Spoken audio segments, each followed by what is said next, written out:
Football বিশ্বকাপ দেখার কারণে আপনি কাফের হয়ে যাবেন, আমি সে কথা বলছি না, কিন্তু ফুটবল বিশ্বকাপ শেষ হতে হতে হয়তোবা আপনার ইমানটাই শেষ হয়ে যেতে পারে। এই বিষয়ে আমি আজকের ভিডিওতে জাস্ট 3টা কারণ বলবো। প্রথম নাম্বারটা আমি শুরু করবো মহানবী সাল্লাল্লাহু আলাইহি ওয়াসাল্লামের একটা বিখ্যাত হাদিস দিয়ে।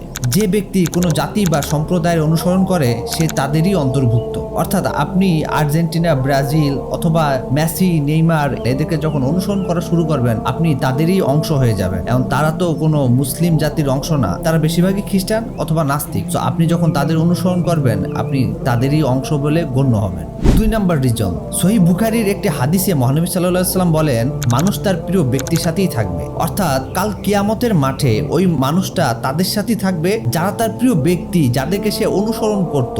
আপনি তো দুনিয়াতে যখন মেসি, নেইমার বা এদেরকে অনুসরণ করবেন, কাল হাশরের মাঠে আপনি তাদের সাথেই থাকবেন। তারা বেশিরভাগই কাফের মুশরিক। আপনি যখন মুসলিম হয়েও কাফের মুশরিকদের সাথে কাল হাশরের মাঠে উঠবেন, তখন আপনার অবস্থা কতটা ভয়াবহ হবে সেটা একবার একটু চিন্তা করেন। 3 নম্বর কারণ হলো, পৃথিবীর যত বড় বড় খেলোয়াড় আছে তারা বেশিরভাগই সিক্রেট সোসাইটি অর্থাৎ ইলুমিনাতির সদস্য। তারা বেশিরভাগই বাল এবং ব্যাফোমেট নামক শয়তানের পূজা করে। আপনি তো তাদেরকে শুধু অনুসরণ করতেছেন না, আপনি যখন তাদের জার্সি গায়ে দিয়ে ঘুরে বেড়াবেন, আপনি যখন তাদের নাম বিভিন্ন জায়গায় প্রচার করবেন আর তারা করতেছে শয়তানের প্রচার, আপনি তাহলে তো ইনডাইরেক্টলি শয়তানেরই প্রচার করতেছেন। যখন আপনি এদের প্রচারের মাধ্যমে শয়তানের প্রচার করবেন তখন আপনি কিভাবে নিজেকে ইমানদার হিসেবে দাবি করবেন? তখন তো আপনি ইমানদার থাকবেন না, তখন আপনি এই শয়তানের সিস্টেমেরই একটা অংশ হয়ে যাবেন। এই জন্য বিশ্বকাপের এই সামান্য বিনোদন, এই স্রোতে গা না ভাসিয়ে নিজের ইমানকে হেফাজত করুন, নিজের সময়ের গুরুত্ব বোঝার চেষ্টা করুন এবং এই সময়গুলোকে সঠিকভাবে দিন এবং দুনিয়ার জন্য কাজে লাগান। তাহলে আপনি কল্যাণের উপর থাকতে পারবেন।